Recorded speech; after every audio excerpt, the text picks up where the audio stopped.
Failing is just an event. It's an outcome. It is not an identity trait unless you decide that it is.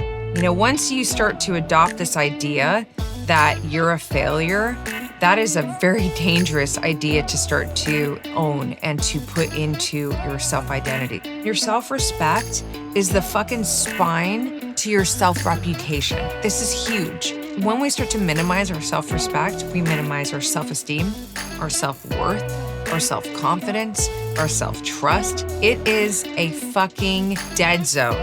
Don't go there. It's gonna take you everywhere you don't wanna go in your life. Real talk, real wisdom. All heart, all in. This is The Roxanne Show. Most people don't lose at their goals, at the things that they truly want to experience in life because they failed. They lose because of the relationship that they have with failing. In today's episode, I'm going to give you 3 powerful traits that will make you failure-proof. So, the first thing to point out that's so crucial here is that failing is an outcome. It's an event. It is not a personality trait unless you decide that it is. I'm going to use my own life to drop us right into the heart of this episode. I'm going to use my podcast. It's kind of perfect right now. Too perfect not to. So I've been doing this at this point for over 8 years, right? And it's been a journey. It still is a journey, right? And it's a journey that I've been on with all my heart, and I've been creating in public. So I am literally building in public. Now, when I first started the podcast over 8 years ago, there was such a big sort of learning curve. And, every episode that I created, and to this day, it's really heart work. I don't create episodes just to have the content and put it out there. I really, really think about what it is that I want to speak about. If it's with a guest, oh my goodness, you have no idea what my prepared structure is for that. And it's heavy duty, right? I get very deep on just how much I prepare for every single episode. So whether it's a solo episode or whether it's a guest episode, I pour my fucking heart into it. Okay. So over the years, as I was building and, growing the show, there would be so many episodes where I put so much work into what I was going to talk about, the actual production, especially when this show went video. The production is just so much heavier going from audio to video, and the video quality, right, matters. And over here, we're at the highest quality that you can operate with, that you can create from. And so, I've put so much of my time, my energy, my resources into creating every single episode for the show. And especially earlier on, but it can still happen now, straight up. There have been episodes where I poured my heart into it. I thought I showed up, I crushed it, I delivered, and I'm waiting to see, results to come back, like numbers that reflect, oh yeah, validated, like your feelings of you crushed it. You were right, you did. Wrong. There have been so many times over the years where that's just not the result that I'm looking at when I'm looking at, the metrics, right? Those fucking metrics. Now, if I would have, and still to this day, if I am to look at those results and let them crawl into my self-identity and tell me that not only did the episode fail based off of what I thought it would do and certainly what I hoped that it would do, but I also would be adopting this idea that I'm now a failure. If I would have done that, I would never, ever have made it this far. I would never, the show sits at the top 1% of all active podcasts, which is a big fucking deal. There's a lot of podcasts, especially these days, I never would have made it this far.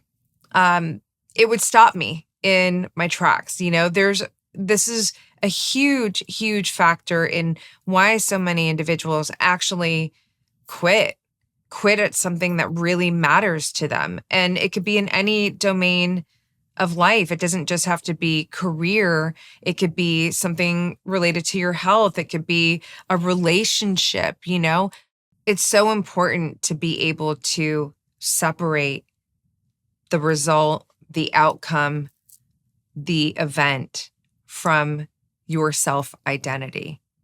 One of my favorite quotes is from Thomas Edison on failure. And the quote is something like this. It's, "I have not failed to make a light bulb 10,000 times. I've successfully learned how not to make a light bulb 10,000 times." That is such a fucking gangster mindset, That is, to me, it's such a perfect example of a growth mindset. An individual who knows how to reframe what failing means just like Thomas Edison did, where he actually reframed it to where it's like, no, basically all of this has been an experiment that has shown me 10,000 times how not to do the thing that I aim to do. This is going to make you failure proof. Michael Jordan has a quote that is so fucking powerful too. "I have failed over and over and over again in my life, and that's why I succeed."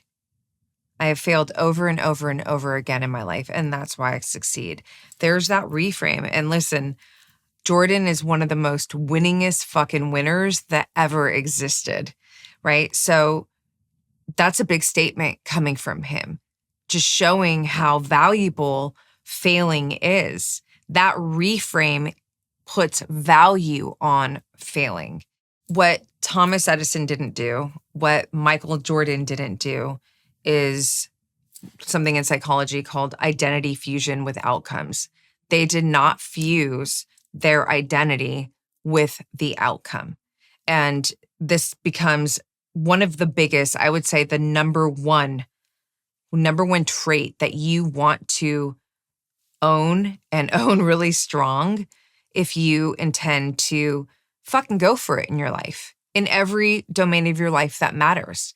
Because again, whether it's pursuing a relationship, whether it's pursuing a career, whether it's things within your business and your career, whether it's pursuing health goals, finance goals, whatever it is, something creative and artistic, that pursuit will require a very fail-proof mindset and perspective, because more often than not, anytime we're pursuing something that's going to challenge us, we're going to meet different points of what would be filed under as a fail, a miss. You didn't hit the target the way you wanted to. You didn't get the yes. You didn't, any of that, right? So if we start to fuse our identity with these experiences, with these outcomes, with these results, we're never going to make it. We're never going to make it to the goal. And it becomes a very dangerous sort of virus to your overall self-esteem.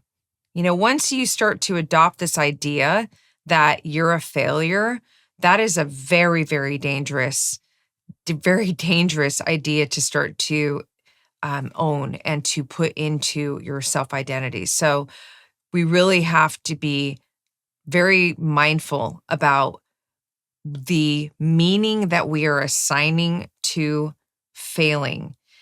Because here's the thing, this is so important. Everything in life is just neutral. Everything is neutral. Humans are meaning-making machines. I'm sure a lot of you already know this already. I know I've talked about it on the podcast before. It's like one of my quotes that came to me from meditation years ago, is nothing means anything except the meaning you decide to give it. Nothing means anything except the meaning you decide to give to it. That was my future self and I in conversation, in meditation. And when she said that to me, it was so, so helpful because it immediately neutralized the sort of low vibrational um, energies that I was feeling at the time and put me back in the driver's seat to go, oh, wait, I get to decide what that particular circumstance at the time, I get to decide what this means to me. And it completely just shifted my whole energetic, my mindset, everything. It just shifted me, period. And so this becomes really valuable. This idea that everything is neutral and it comes down to the meaning that we're assigning it. So not only the meaning around failure, but every moment that you meet some kind of result that isn't desirable, that wasn't what you wanted or wasn't what you hoped for. It's so important to not assign meaning that, oh, because this didn't work out or it's not working out or I didn't get the result that I wanted, that must mean something about me that is in the scope of failure. Like I'm not good enough. I wasn't enough. I'm not capable. All of that is not just language. All of that is an energy. It's moving into your self-concept and your self-identity, and it's going to hang out as long as you let it. And that right there is going to stop you from doing a lot of the things that you need and you want to do in your life. You're going to decrease your self-trust. You're going to stop taking risks. Your courage is going to get a lot more quiet. So we really, really don't want to be moving in that direction. So how do we start to do that? Let's get into the three traits. So I've already basically touched on one, which is we need to separate our identity from the experience, from the result, the undesired result, from the outcome. How do we do that? We have to interrupt ourselves. You're going to have a human moment. We all do. Even in the example of my podcast, when I would see those episodes that I poured my heart into, and then I get this result back and it's like, oh, yeah, it fucking sucked. It stinged. And, I let myself be human. What I don't do is sit in it really deep and get really comfortable in that feeling. I have the reaction, the human response, because you can't really control the reaction. The initial stimulus hits you. You can control what happens after that, right? And in this case, speaking about failing, right there, we have to start to create a separation. Podcast example. That episode didn't do as great as I would have hoped for. Is very different than I didn't do that great in that episode. I didn't do that great. Now, listen, I'm not saying that we don't want to analyze results, outcomes, so that we can learn. This is going to move us into trait number 3. No, there's a place for that, and I'm going to break that down in a second. But the language is so important. Instead of, this launch, my launch failed, I failed my launch. It's this launch did not do as good as I would have hoped for and intended. The language right there, keeping that separation, you have no idea how much that is protecting you on a very deep fucking level. And when I say protecting, I'm not trying to say that it's not going to allow you to learn and to grow. No, but what it is going to do is it's going to, first of all, just keep it clean and keep it true. The thing failing is not you failing. It's not a personality trait. It's not an identity trait, right? It's not a part of who you are as a person. It's what happened for whatever the reason is. And this is the perfect bridge to trait number 2, which is separate data from drama. Data from drama. So yes, we do want to be able to look at the process, to look at ourselves, depending on the circumstance, whatever the situation is, right? Because again, there's many different domains where this could all be applied. And so it's going to shift. The language here is going to shift depending on what your circumstances. But separating data from drama is so huge. What does that mean? We're going to be more like scientists. We're going to be more curious about what happened. We're going to go, okay, well, let's reflect, let's review, and then let's either reprocess, redefine, restructure, reapproach, redirect, fill in the blank, right? That comes appropriately afterwards. But what we're not going to do is make it personal. We're not going to be overly emotional about it.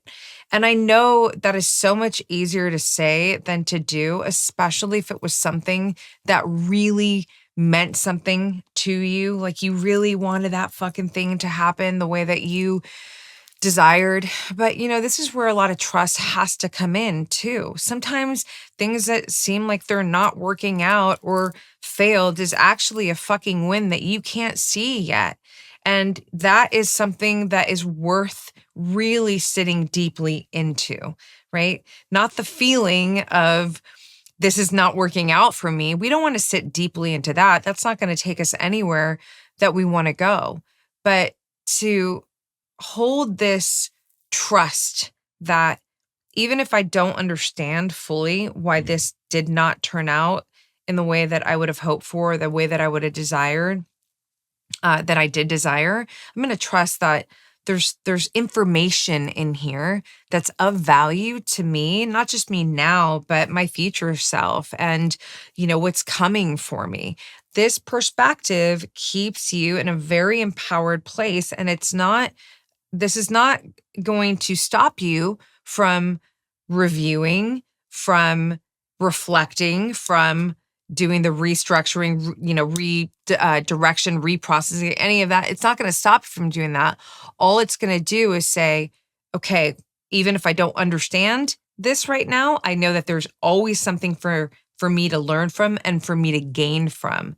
And that just keeps you in the fucking driver's seat of your life as a winner. It keeps you failure proof, right? Not to mention, it keeps you in the game. It keeps you, moving with more inspiration. You don't knock the wind out of yourself, and that's the sad part is that a lot of people, it's not the failure that knocks the wind out of them. It's what they believe about themselves as a result of the fucking result that knocks the wind out of them and that puts them out of the fucking game, that takes them out of the pursuit, that literally stops them from doing the thing, going for the thing that they truly, truly want to accomplish, to experience, and ultimately a lot of times what's sad is like, they're probably stopping short just of, the win that's on the other side.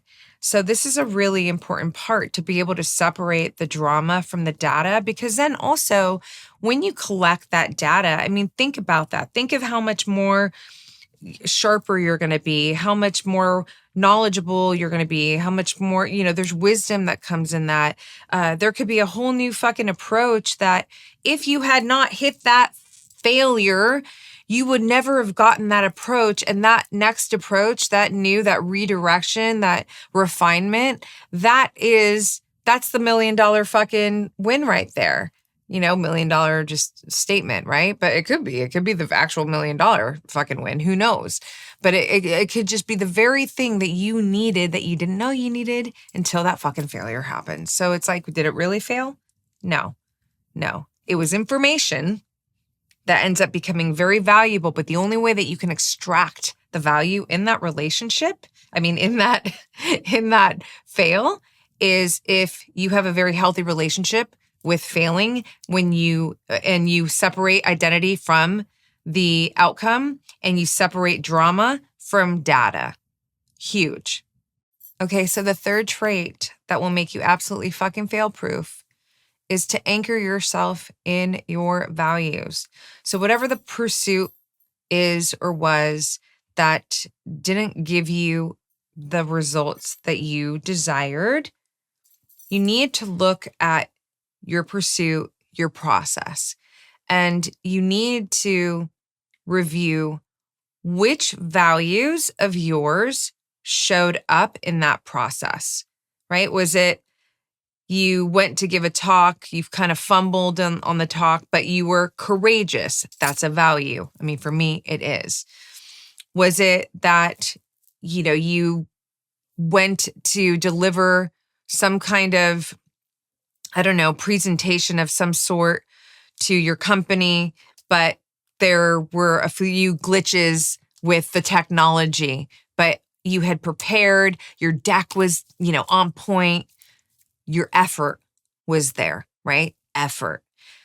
Giving you just, I can use the podcast as an example, going back to that, did I show up and did I give everything that I could? Everything that I could. My mindset, my preparation, the everything getting ready, my team, was everything dialed in? Did I do my fucking best, regardless of what the metrics want to say about that episode? I could check the box there. Integrity intact, right?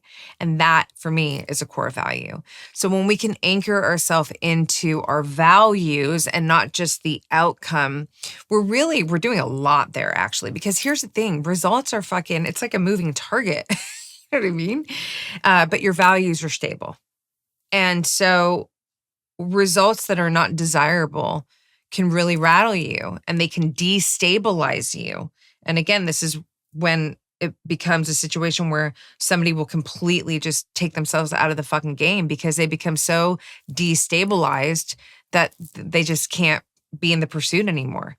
But when you can lock yourself in to the values that you were steady with in pursuit, in that process, I mean, you stabilize yourself. And what you also do, and this is such a huge, huge part, I really want you to hear this, is that you're keeping your self-respect intact. You're keeping your self-respect intact. And your self-respect is the fucking spine to your self-reputation. Okay? This is huge because when we start to minimize our self-respect, we minimize our self-esteem, our self-worth, our self-confidence, our self-trust. It is a fucking dead zone. Like, don't go there. It's going to take you everywhere you don't want to go in your life. When you start breaking down your own self-respect, I don't think people realize enough how valuable their own respect is. Everyone wants the confidence. I want the self-love. Yes, we want. It's that. But self-respect is in all of that, right? So it's really important. And when you can anchor yourself into your values and not just let the outcome steal the show, you're going to keep yourself stable with respect. And that is going to keep you moving like fucking Jordan, moving from those fails to becoming one of the winningest winners that you know in your life. And that's what I want for you. So the 3 traits that keep you fucking failure proof: separate your identity, have identity discipline, right? Separate identity from the outcome, from the result. That's literally the kill switch to the quit button in you. Okay? Separating your identity. So watching the meaning that you assign to failing. Also, separate drama from data. Be more curious. Be compassionate in that process as well. Review, reflect, redefine, re-strategize, redirect, whatever you need to do after you reflect and you review. But give yourself that space to do it. How do you give yourself that space? You have to separate the emotion. You have to become a clinician, right? And become sort of a scientist and look at the fail as it was an experiment. Adopt that mindset. I had a really incredible podcast with an amazing neuroscientist. And Laura, I love her. She has a book called Tiny Experiments. I can't recommend it enough. And it really, she hones in. This is a big part of the book. It's one part. There's a lot more to it, and it's so good. But it really can help to shift your idea around failing, what failing even means, by becoming more curious. So, and the third one, again, is just to anchor yourself into your values. So you got to know your values too. And this is a big part of the work that I do with my community in my Substack. We do all this inside out work, right? So if you want to come hang out with me in my Substack, be a part of my Courage Club there, I'd love to have you there. If you're not clear on your values, or if you feel like you're not fully living to your values, this is one big domain that we do work on together in my Courage Club on my Substack. So you can find out how to join in the show notes. And I'd love to hear your feedback on this. Did this support you? Is maybe you're working through some kind of failure right now, and this totally, shifted your perspective in a very meaningful way? Let me know. If you're watching this on YouTube, subscribe, put it in the comments. Spotify too. You can give me some feedback there. I love hearing from you, and I will see you in the next one.